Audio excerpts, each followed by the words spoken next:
I am a big fan of Nancy Drew, The Deadly Device. The puzzles and the science theme are great. I like the story too. The characters are probably the weakest aspect of the game. I tend to avoid talking to them because they don't interest me, and it generally takes a minute or two to get to where the characters are. That makes me not want to bother. I much prefer the other Nancy Drew games, where you can talk to any character at any time. Some people complain the game is boring and there's not much to it besides Nancy solving a series of puzzles left behind by a dead person. I disagree with that assessment. I think this game does a good job of balancing the puzzle search with what's happening in the present. Besides, lots of Nancy Drew games are her solving a series of puzzles left behind by a dead person. That's true of fan favorites Secret of Shadow Ranch and Curse of Blackmore Manor. When this game first came out, there was a lot of hype because it's a murder mystery. I think people were expecting it to be like Secrets Can Kill, where Nancy's actively involved in the investigation. It's more like Legend of the Crystal Skull, where the murder happened recently enough, it's still the only thing anyone talks about. The game begins with the scene of Niko Jovic's murder. One of the shots is taken from floor height, which makes Niko look super tall. This is followed by a newspaper about Niko's murder, then a scene of Nancy on the phone with her boss. The last game had a similar opening, but this one is much better. It's not confusing. Victor Lossett is Nancy's boss. He says the police case file is in Niko's desk drawer.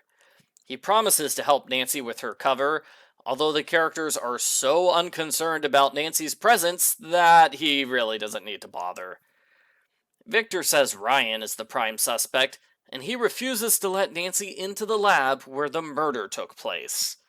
How does he expect her to solve the mystery if she can't visit the crime scene? I have seen people complain about this opening. They argue it gives away the fact that Victor will reappear later, because no way would they go through all the trouble of creating and animating Victor for a 1-minute conversation. I don't know about that. Niko is also a fully designed character, but he only appears for 10 seconds at most. Nancy starts in Niko's office. Open his locked desk drawer with the code. It's listed in Nancy's journal in case you forgot it. I think they did an above average job with Nancy's journal in this game. I especially love how hints were put directly onto Nancy's task list. It's so much better and easier to have the hints there, instead of hiding them on the hint hotline on Nancy's phone. I know a lot of people watch my videos because they're stuck on puzzles. This new hint system totally makes that obsolete. Sadly, it also makes calling Bess and George obsolete. I liked calling Nancy's friends for hints, but I don't have to anymore. The case file definitely could have been improved because it is a wall of text. This info dump throws way too much information at the players at the start of the game. I never even tried to read the whole thing. The important point is the number for the security video. An unknown keycard was used shortly before the murder. The police are ignoring it because they think it's a random glitch in the system, has nothing to do with the death. The police are idiots. After leaving Niko's office, I generally go upstairs to meet the characters. I call this game's elevator the slow elevator of slowness. It takes about 10 seconds for the elevator to go up or down, and you have to use it so often in this game that it annoys me. It's so slow, it's pretty obvious the game will have a scene where the elevator breaks down, just like in Game 4. Ryan's workshop is on the right side. She almost hits Nancy with a metal object when Nancy first enters the room. I guess this was done to make Ryan seem suspicious right from the start, because she's so nice and helpful, it's hard to imagine her as a legitimate suspect. Ryan is the most likable character of the game, but I think they tried a little too hard to make her the quirky, fun one. I want to like her gummy bear jokes, but I don't think they're funny. Ryan's work cabinet is pretty much made for letting Nancy break into the lab. It has a blank keycard and the colored pattern for formatting keycards. Mason's area is on the other side of the top floor. Mason Quinto is a jerk who hates everyone. He expresses his disdain for the world in witty ways. He seems based on Sheldon from The Big Bang Theory, only he's more aware of how rude he's being, and there's no laugh track to take the edge off of his biting comments. I can easily see why Ellie switched shifts just to avoid dealing with Mason. You need to ask Mason about Ryan's motive. Mason says Ryan is illogical, and he would have killed Niko because Niko stole his work. I hope Mason realizes it's not normal to give yourself a motive for murder when someone dies. This conversation is the only time you have to talk to Mason. You can ignore him for the rest of the game. Near Mason's cubicle is a book on Tesla coils, which has clues for 2 puzzles. There is a puzzle on Mason's whiteboard. All the orange letters can be rearranged to spell Tesla's hometown. The book by Nancy's bed says the town is Smiljan. That's the password to Mason's computer. The first time you enter the lounge, there's a power outage. Victor calls Nancy and explains she shouldn't worry. Gray usually gets the power back on in an hour. That's not reassuring because Gray doesn't work during the daytime. I find the scene odd because there aren't any other power outages. Why did they go out of their way to say the building often loses power when it never does? Nancy clumsily stumbles forward in the dark, bumping into everything. She reaches her bedroom where she can use the alarm clock to switch between daytime and nighttime. Nancy's woken up by an emergency alarm. The power grid is about to go critical and needs to be shut off now. I think this might be related to the earlier blackout, but then again, it's been many hours. We were told Gray would solve the problem in 1 hour. Besides, the power is back on in the lounge, so the blackout must be over. Nancy meets Gray outside of the lounge. I guess he was standing in front of the lounge doors for some reason? He orders you to come with him, and he refuses to explain what's happening. Gray takes Nancy to the lab, which has a wall of 16 power switches. He tells her to turn them off while he does something else. I hope he actually does something, besides watch Nancy solve the puzzle. 2 switches on the bottom are being held down by plastic ties. It looks like somebody purposely caused the power emergency. We never do figure out who did it or why. The culprit's lengthy explanation at the end doesn't mention it. Nancy puts the ties in her evidence bag. I like how Nancy has an evidence bag in this game. That's a good way to free up inventory space. Sadly, the game doesn't really do anything with the evidence bag. Nancy throws things in there, and they get forgotten. I guess Her Interactive figured the evidence bag was useless because they don't include it in other games. The switches shuffle between low power, high power, and being off. If you click on a switch, it changes the power level of any switch touching it. We saw this before in games 3 and 16. It's a good puzzle. When you solve it, Gray kicks you out, saying, I don't care who you are, don't tell me. Gray is a jerk, and I think it was a mistake to put him in this game alongside Mason and Victor.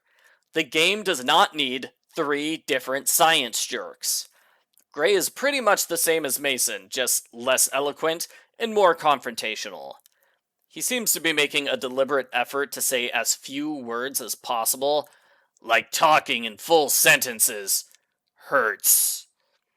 If you go to Gray's security office, he doesn't remember seeing you before. He says he hates everyone. He seems to realize Nancy's an undercover detective, but he doesn't care enough to do any follow-up, because that would involve talking. Ellie York works across from Mason. She's an okay character, but I find her kind of boring. She clearly doesn't want to be working here, and that's all there is to her character. She doesn't do anything to affect the game's story beyond that. If she was removed from the game entirely, it would be hard to tell the difference. In Ellie's defense, the game is programmed so that she disappears whenever Nancy needs to snoop in her area. As a result, Ellie is gone on unexplained absences for a good chunk of the game. it's kind of hard to develop a character who's never there. Ellie's big contribution is her first conversation. She takes Nancy to the lab and demonstrates how the Tesla coil works. Nancy watches from inside the safety of a Faraday cage. This is really cool looking. It's great foreshadowing for the endgame puzzle. Ellie gives Nancy permission to snoop in Mason's area if Nancy beats his high score on aggregation. That's an arcade game in the lounge. You need to clear the board by making groups of 3 tokens or more. I think aggregation is merely okay. I don't enjoy it much, and it goes on for too long in Master Sleuth mode. I imagine some players enjoy it a lot. You can do a back and forth between Nancy and Mason for the high score, but I don't want to do that because it's not fun enough, and it kicks Niko's name off of the high score list. That feels disrespectful to Niko. You can mess up Mason's office supplies just to annoy him. People really enjoy doing that. Mason's cubicle has his ID card number. Ryan's ID number is in Mason's computer trash can, along with a security video number. Honestly, I can never remember the numbers for the IDs and security videos. I can barely remember phone numbers. Don't ask me to memorize 9-digit numbers. Mason's computer also has a matching game that I never play, a record depository that I don't understand the point of, and the 3D block design program. There is a security alarm near Niko's office. You can press the alarm to make Gray leave the security booth. I'm curious as to where Gray goes when he's gone, because he's not in the lab. Gray's whiteboard explains the 2 puzzles for accessing his computer. First, you have to play Zap Up from Game 24. In Game 24, every circle is labeled with a number. This version gets rid of the numbers and lets you click on the circles directly. I like this version better. Next, there's a series of circles. Click on a circle to change its color. You want to make it so the numbers 0 through 15 are spelled out in binary in clockwise fashion. There is a colored chart of binary numbers outside Ryan's workshop. I believe the correct solution always requires you to have 4 red circles followed by 4 blue circles. This is a good creative puzzle. I've never seen anything like it outside of this game. I feel bad for Gray if he has to solve both puzzles every time he starts his computer. Gray's computer has 3 things. First is a list of every time someone used a key card to get into the lab. As I said, I can't remember what number belongs to who, so this means nothing to me. The second thing on Gray's computer is a security camera program. The video from the case file shows Niko entering the lab alone. The video from Mason's computer shows Ryan breaking into the lab without a key card. The third thing on Gray's computer is a key card making program. It is locked with a password. All throughout the security room are letter stickers. There's also one in Ryan's workshop. Each sticker has an hour hand on the outside, like a clock. You put the letters from 1 to 12 to get Gray's password. It's a bunch of random letters spelling out the Furwood Goose.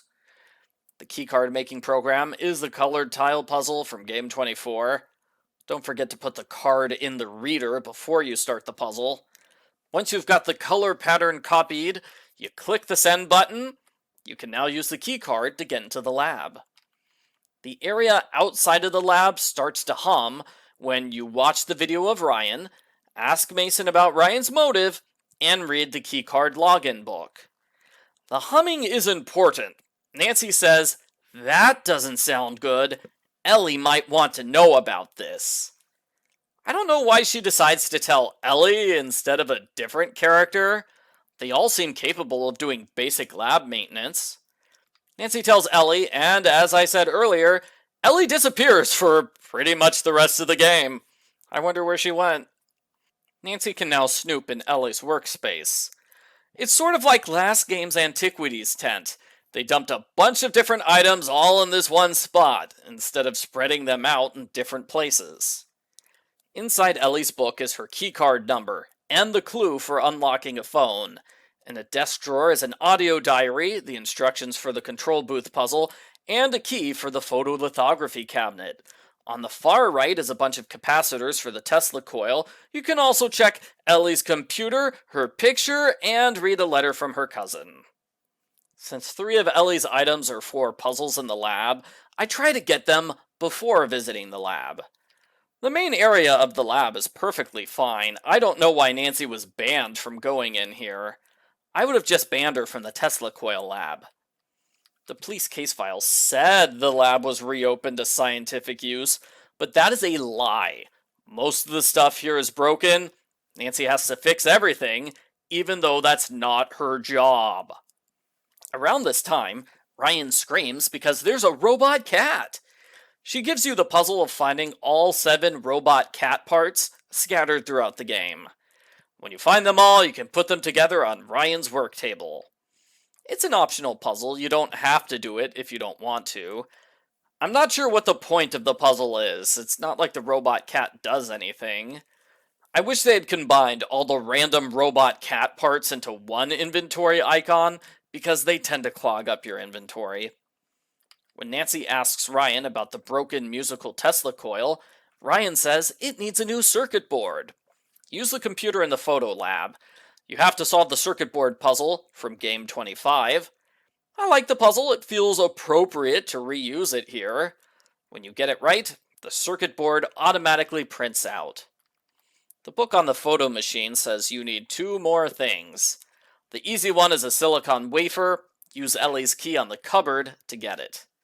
The hard one is etching solution, which you have to make by hand in the main lab. I don't know why they don't keep a supply of etching solution next to the etching machine. That's like having a coffee machine in one place and the ingredients locked up somewhere else. All that does is majorly inconvenience anyone who wants to use the machine.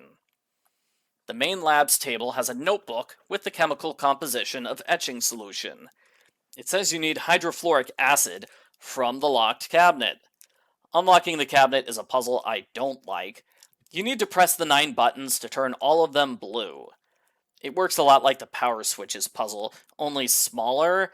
It feels like I always end up with just 1 square left over. The puzzle usually ends with me madly clicking random buttons until it's done. I wish the puzzle came with a reset button, although you can reset the puzzle by backing away and trying again. When you visit the chemical station, Nancy automatically puts down the jar of hydrofluoric acid. I wish she also put down the notebook of chemical solutions instead of letting it stay in her inventory for the rest of the game.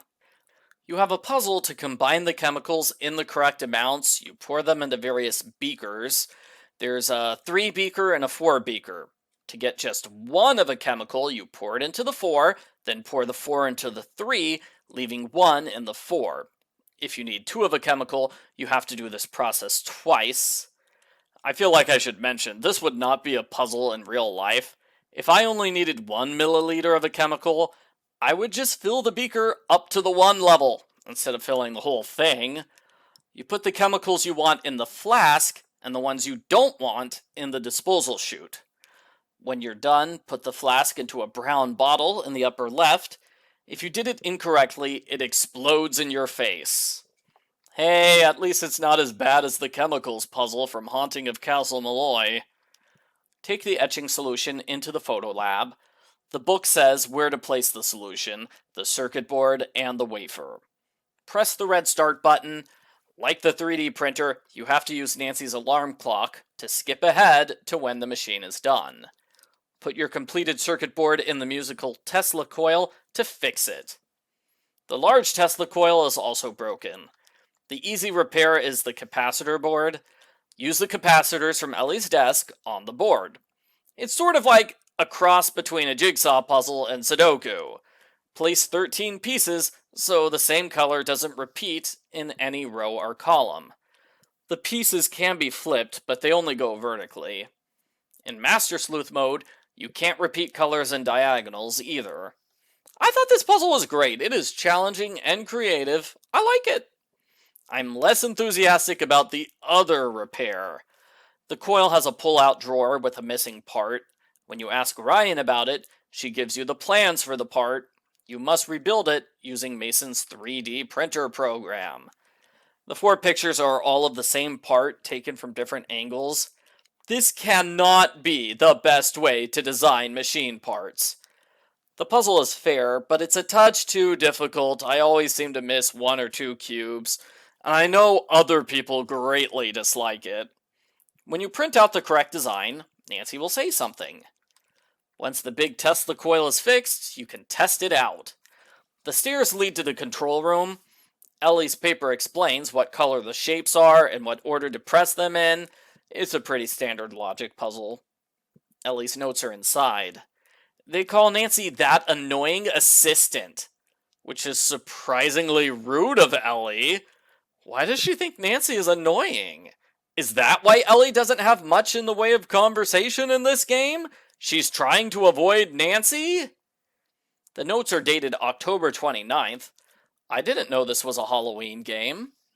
The notes say someone stole parts from the machine after Ellie gave Nancy the demonstration. That's definitely a drop subplot since we never learn who took the parts or why. I'm guessing it was Mason. To use the Tesla coil, choose a power setting and flip the switches from left to right. The first time you try this, Gray catches Nancy and kicks her out of the lab. He tells her, "Never mess with that deadly device again." Right after, Victor calls at Nancy and yells at her to stay out of the lab. This is the first time Nancy's talked to other characters in a while, isn't it? Now that I'm describing how to beat the game in great detail, it kind of does feel like it's all puzzles without plot. Oh well, at least it does mostly puzzles better than Ransom of the Seven Ships. I'm still not done describing all the puzzles that are unlocked when Nancy first searches Ellie's desk. Ellie had Niko's audio diary. Ryan promises to fix the audio player in Niko's office if you get her some Coco Mallows candy. Ryan gives you the non-deadly device, which opens Niko's cabinet. It's a simple memory puzzle where you have to repeat the pattern. You have to remember 7 or 9 colors in order, which is an awful lot. I can see why Ryan didn't do this herself. Nancy only takes 1 candy bar at a time. I would take all 12 at once. It's not like Niko's going to eat them. Take the candy back to Ryan, and she fixes the audio machine. You can now listen to Niko's audio diary by putting it in the player on his desk. Niko seems paranoid about the success of his experiments, and he's thinking of taking Mason off the team. The first audio entry is the important one. Niko says Ryan gave him a threatening note by the couch in the lounge. Nancy can find the threats stuffed into the sofa cushions. Ryan wrote them on colorful gummy bear paper, which is funny, but it makes the paper stand out so much, I'm surprised the police didn't notice them. Actually, I'm surprised Nancy didn't notice them earlier. When you ask Ryan about the threats, she claims they were intense warnings, not threats. The notes are written vaguely enough that either interpretation is possible. The one note that's not vague is the last one, where Ryan comments she'll be away at the Visionaries in Science Conference on the night of the 24th. This feels like clunky writing to me. I know the game wants to give Ryan an alibi, but that's an incredibly specific piece of unrelated information that most people wouldn't include in a threat. It's like, "I'm telling ya, you won't live to see the end of the week. But I will, because I'm visiting my friend Ned from 10 a.m. Saturday morning to 8 p.m. Saturday night." When Nancy confronts Ryan, she gets upset and leaves the lab. Nancy needs the help of Deirdre Shannon in bringing Ryan back. I enjoyed seeing Deirdre Shannon return. Even though she's mean, she's more enjoyable than the other grumps in this game. Deirdre calls the second time Nancy uses her alarm clock. Deirdre is curious if Nancy got the job of investigating the murder, since Victor called Deirdre as a job reference. "Nancy, next time, have Bess or George be your job reference, not Deirdre." Nancy says Deirdre might be able to help her with the case, and Deirdre hangs up on her. The third time Nancy uses the alarm clock, Deirdre calls with apologies. She just got busted for paying someone else to write a paper. Deirdre's going to flunk her criminology class unless she helped Nancy with the murder investigation. I agree, solving a murder is definitely going to make Deirdre look like a great crime solver. I do find it a little odd that Deirdre is the one who's studying criminology and not Nancy. Maybe Nancy tested out of that particular class. Speaking of odd, there is a brief scene when Nancy uses her alarm clock the 4th time. Somebody walks up, rattles the bedroom door, pounds on the door, then leaves. It's vaguely intimidating, but it never gets referenced again. If you miss that scene, you'd miss nothing. I like to joke that it's not the culprit, it's someone having trouble with the bathroom, or the bang your head against the wall poster. Both of those are on the other side of the door. This scene is the only time in the game that the bedroom door is closed. I'm surprised Nancy cowers in fear behind the door, instead of opening the door and confronting the noisemaker directly. Back with Deirdre, Nancy asks why Ryan wasn't charged with murder. Deirdre promises to check the criminal database. After Ryan leaves the lab, Deirdre calls back. She just confirmed the alibi from Ryan's threatening note. 2 different people took pictures of Ryan standing next to a visible clock at the science conference. Ryan couldn't have traveled to the lab in time to kill Niko. I'm glad Ryan's innocent, although now I'm wondering why Nancy doesn't look into the alibis of the other characters. A follow-up with Victor appears on Nancy's task list. He's upset to hear that Ryan's innocent, and he hangs up on Nancy, claiming he needs time to think of what to do next. Geez, Victor, you sound like you were trying to frame Ryan or something. Ryan sends Nancy a text, and you can now talk to her again. Nancy apologizes for suspecting Ryan, and Ryan asks if Nancy is here to solve Niko's murder. I like how you have the option to tell Ryan the truth. Either way, Ryan agrees to help with the investigation. That makes her the only person here who willingly helps Nancy. Except the Hardys, I guess. The big thing with the Hardy Boys in this game is that Joe has started making up words. How rand weird and on point. The bonus edition has a scene at the end where Frank thinks he's going to die, and just as he's about to confess something major, the phone call cuts off. That's just teasing all the people who think Frank should date Nancy. When leaving Ryan's area, Nancy is knocked unconscious by a model Tesla coil.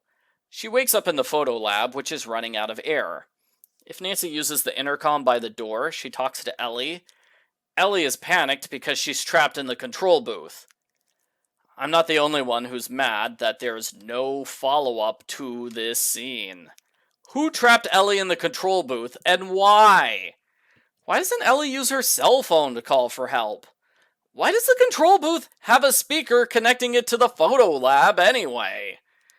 Ellie disappears from the building by the time Nancy gets to safety, which means Ellie found a way out of the control booth and left without trying to help Nancy. What a jerk. To escape the lab, you have to climb up into the vent system. The vents are a maze. You have to reach the end of the maze before the temperature meter in the top right reaches 0.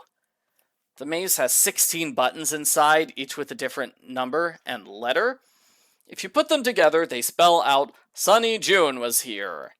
That's a fun little joke, although it's kind of cruel because there is not enough time to find all 16 letters and sort them before time runs out. I feel bad for any players who got stuck on this puzzle because they mistakenly thought the buttons had something to do with the maze solution. They don't. I think the maze is an okay puzzle, and I do like how we have a big event of somebody trying to kill Nancy after a long section of Nancy not doing much besides puzzle solving. I just wish one of the characters cared about this blatant attempt to kill Nancy. At the end of the maze, Nancy hears Gray and Mason arguing. Gray steals a bag that Mason is trying to take out of the building. Sorry to keep beating a dead horse, but unlike the attempt to kill Nancy, this does get a follow-up. You can talk to Gray and Mason about their fight, and we hear more about it in the ending scenes. That's good. Why couldn't the other story beats get that much attention? almost dying in the vents, makes a list of books appear on Ellie's desk. This list is the first step in a series of puzzles leading to Niko's secret lab. I wonder if Ellie knows that's where the books lead to. It doesn't appear that Ellie solved any of the puzzles in this scavenger hunt. Maybe she got stuck on the first puzzle and gave up. I also wonder where Ellie got this list. Who gave her the first step in the secret lab scavenger hunt? I always assumed she got it from Niko, but I just checked. This is Ellie's handwriting, not Niko's. She made the list herself. That makes it doubly weird she hasn't solved the book puzzle yet. The culprit's keycard appears on the ground past Mason and Ellie's area. There's also a phone, which is locked with a math puzzle. The note in Ellie's book says you want all of the groups of 3 to add up to the same number. The trick is figuring out what number goes in the middle. It's 5 on Amateur Sleuth and 7 on Master Sleuth. The phone has text messages between Ellie and Mason. It looks like they're secretly plotting to sell Niko's work. If you call Victor, he says they must have been working on this plan for months. So now that Ryan's cleared, Ellie and Mason are the top suspects. To solve Ellie's book puzzle, you need to find the clues scattered throughout the game. For example, V equals IR refers to Ohm's law on Mason's whiteboard, and the condemned elephant's name is in the book by the 3D printer. I think this is a decent puzzle. Click on the 7 books in the correct order, and the portrait of Tesla swings aside, revealing a hidden compartment in the wall. Inside is an optional audio diary, which has more of Niko's paranoid musings about enemies plotting against his work. There's also a physical diary with a multi-part puzzle. The bottom of the page has numbers next to grids. It matches the binary chart that was used to hack Gray's computer. You need to scratch out the grids to match the chart. I like this puzzle, but I wish there was something to indicate you need to scratch out the red dots on the chart, not the blue ones. I'm sure some players got stuck on this puzzle because they followed blue instead of red. The puzzle solution reads, every 5th letter above, play on the coil.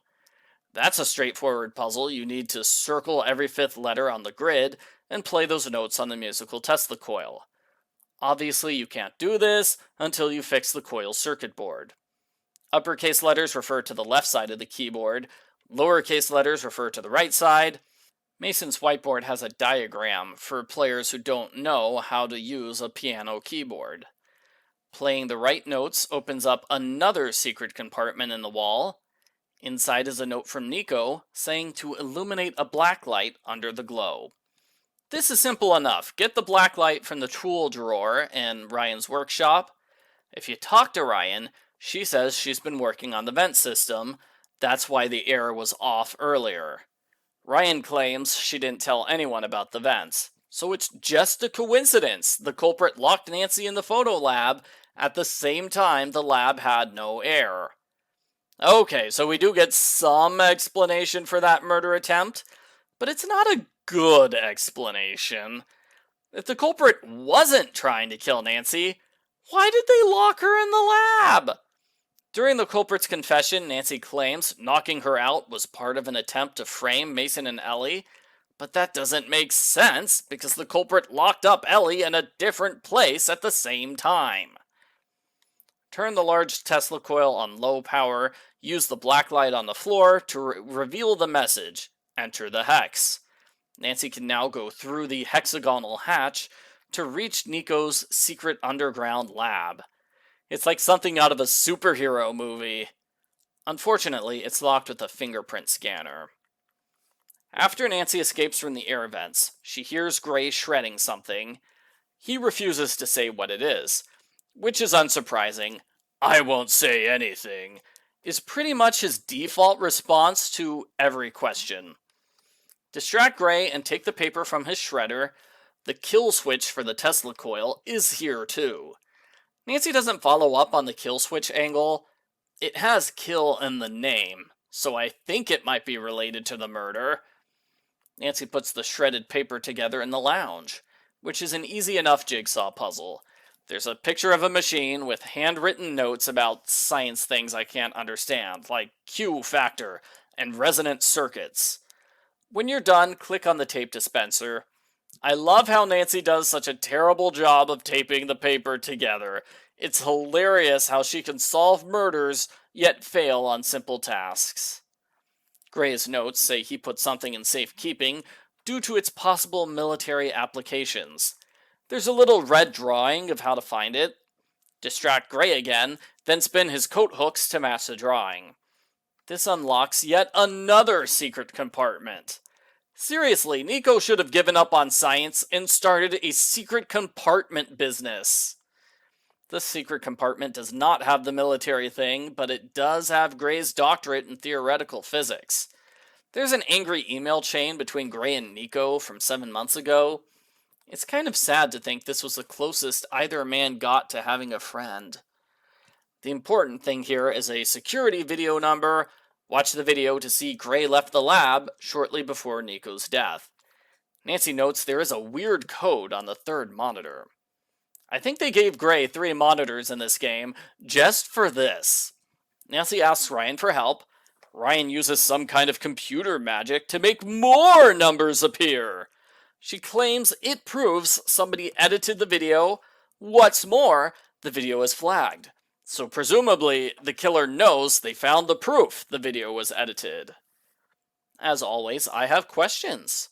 Can't we use this flag to determine the killer's identity? Why didn't the killer use this video to frame Gray? Why does Nancy never share this information with the police? Ryan runs away, and there's a security alert in the Tesla coil lab. Nancy finds Mason messing with the machine. He tells Nancy to leave him alone when a second alarm sounds. The killer just activated the machine. Nancy has to turn it off before Mason dies. Wait, I thought the coil could only be activated from the control booth. That's why it's important to find the security footage of the door to the lab. The killer was inside the room at the time of the murder. Mason moves in a way that indicates his hand is stuck to the coil. I presume that's why he can't turn off the machine himself. Nancy has to solve the power switch puzzle again. Mason runs away just as Victor appears in person. Victor says you saved him some paperwork, which is a pretty mean way to say thanks for saving Mason's life. Victor is mad that Nancy hasn't solved the case yet. He officially fires her and takes away her pass card. That was a waste of effort, since Nancy easily gets a new pass card from Ryan. The game says there is a terrible snowstorm outside. That sounds like an excuse to keep Nancy in the lab for a few more days, even though she's off the case. The snowstorm doesn't affect the work schedule of the other characters, so it can't be that bad, right? The book in Mason's cubicle explains how to make a fingerprint out of gummy bears. For whatever reason, Nancy can't ask Ryan for gummy bears until Victor arrives. Ryan promises to give you gummy bears if you give her Victor's candy. There are 3 ways to solve this puzzle, which is nice. I wish there were more puzzles with multiple solutions. The nice solution is to ask Victor for candy, then give it to Ryan. The mean solution is to steal the candy. Nancy asks Ryan to distract Victor. Ryan has the perfect tool, a loud, annoying device. Fortunately, players don't hear this device going on in the background. It's implied that Victor comes upstairs to yell at Ryan to turn the device off, although I don't know how he does that without taking the elevator. Humorously, Ryan makes a chart that shows Victor's yelling is starting to crush her soul. I thought that was a good joke, but I don't like the follow-up joke where she's distracted by drawing a dog on a skateboard and a dragon and other things. That's what I was talking about earlier when I said the game tries too hard to make Ryan the quirky, fun character. Both Ryan and Victor are gone for a while. You can steal Victor's candy while he's gone, then give it to Ryan for gummy bears, or cut out the middleman by stealing Ryan's gummies while she's gone. I wish this came with a scene where Ryan accuses Nancy of stealing her gummy bears. That would have been fun. When Victor is gone, you can take the key from his desk. Use it on Niko's locked cabinet. There's a visible fingerprint on the rightmost device. Get tape from the lounge and use it on the fingerprint. A letter falls off the cabinet saying Niko's discovery is so valuable, it costs more than all the money ever made. Even part of his discovery would make millions. Sounds like a pretty strong motive to me. Nancy has to repeat the entire photolithography process to get an etching of Niko's fingerprint. You also need a cup from the main table of the lab and the knob from Gray's card reader. Put them both on the hot pad in the lounge, melt the gummy bears, then put them on the etching. Ta-da! One fake fingerprint. Niko's secret lab is pretty cool, although everything is turned off. There's a Tesla journal here. Tesla may have been a genius, but I can't read his handwriting. There are 7 magnets scattered around the room, and another audio diary. Ryan has to distract Victor again, so Nancy can listen to this diary. This is usually when the slow elevator of slowness breaks down. Nancy has to look at the control panel and put the gears into place before the elevator crashes. I like this puzzle. The first entry in Niko's diary says the pigeon parts are 13, 6, and 5. You want to use Niko's magnets on the pigeon to spell out those numbers, according to the binary chart. I thought you would have to use the red dots because they are red magnets, and the journal puzzle earlier forced you to scratch out the red dots. Nope! You have to mark the blue dots this time. That is inconsistent and makes me frustrated. When you solve the puzzle, the pigeon projects a 1902 patent on the wall. The book by Nancy's bed gives the number for that. Niko's last diary entry says Wardenclyffe was destroyed with an earthquake machine set to 37. After hearing that, Nancy can take the Wardenclyffe model out of Niko's secret lab. The paper near the computer assigns a number to each lever of the machine. The puzzle is to figure out how to get them to add up to 37. The solution is to flip all the levers except the second and third ones from the right. Do that with the Wardenclyffe model inside the earthquake machine, and you get a key. These are good puzzles. They all fit the game's science theme and Tesla theme. I certainly learned a lot of stuff while playing this game. Use the key on Niko's computer. Do a second round of the Zap Up game and enter the password to see the unedited video footage from the night of the murder. It shows Victor as the killer. This is dramatic and I like it. I have seen a lot of people complain this makes no sense, which is pretty bad because it's the main thing the entire game is centered around. How did Niko set up his private computer to record his own murder? He was dead! He couldn't have set up all these puzzles! When you leave the room, all your electronics get zapped by Niko's security system. That includes the video of the murder. It seems contradictory that Niko wanted to save the murder video and he wanted to destroy it at the same time. Nancy can tell everyone that Victor is the culprit, but Ryan is the only one who cares. I know the other characters are jerks, but I expected one of them to at least try to help. Can't Mason let Nancy borrow his cell phone for a minute so she can call the police? Ryan says you can get the video past Niko's security using a Faraday cage. Just try not to mess it up, or it will electrocute you. Dang it, Ryan, why'd you have to say that? Why can't you make the cage for me? I got you candy. Ryan gives Nancy a cardboard box, which just happens to have the electrical components for the final puzzle of the game. I don't like how the game slips this into your inventory at the last moment without any characters mentioning it. That feels like cheating. The electrical components get their own inventory icon separate from the box? Does that mean Nancy doesn't keep them in the Faraday box? She has to keep them inside because otherwise they'd get zapped, but then again, Nancy has to dump them out of the box to make it into a Faraday box in the first place. And oh, this is confusing. Get foil from the Photo Labs cabinet, put the cardboard box on the lounge table, use the foil, a paper clip, and a binder clip on the box. Now you have a portable Faraday cage. Use the rocket-shaped USB drive from Ryan's workshop on Niko's computer. Really cool looking USB drive, I like it. Press the video transfer button. When you take out the USB, Nancy automatically puts it into the Faraday box. You can safely take it out of the room. As Nancy leaves the lab, she finds an unconscious Gray lying face down on the floor. I'd love to learn the story of what happened to Gray here. Presumably, Victor knocked him out after an epic dork fight, and then Victor left for some reason. But he's waiting for Nancy outside the lab! He lunges at her, and the screen goes black. Nancy wakes up in the Faraday cage in the Tesla coil lab. Victor gives a grand speech, explaining most of the details of his plan. He thought Nancy was incompetent, so he hoped she would fall for his attempt to frame Ryan. When that didn't work, he switched to framing Mason and Ellie. Victor turns on the Tesla coil to kill Nancy. I agree with the critics who say, this makes no sense. Why would he put Nancy in a protective cage before trying to kill her? It's lucky he did, because that gives Nancy a few minutes to use the electrical components to repair the circuit board for the lightning rod. I don't like this puzzle. It's too difficult, and I always cheat by looking up the solution. I think it would have worked better if we had a simpler version of the puzzle earlier in the game. Say something with 9 pieces. That would prepare you for this final puzzle. When the puzzle is solved, the lightning rod goes up, saving Nancy's life. Victor foolishly steps out of the control booth to yell at Nancy. Victor screams as he is electrocuted.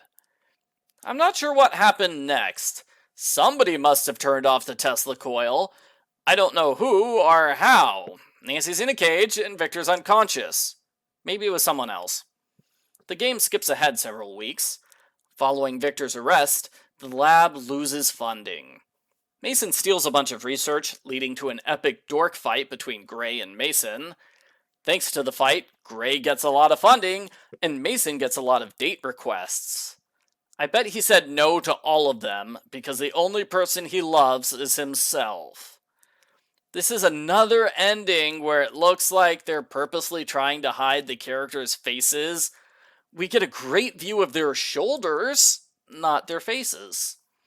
I think this ending could have been improved because every character gets the same basic ending. They agree to keep working on Niko's research.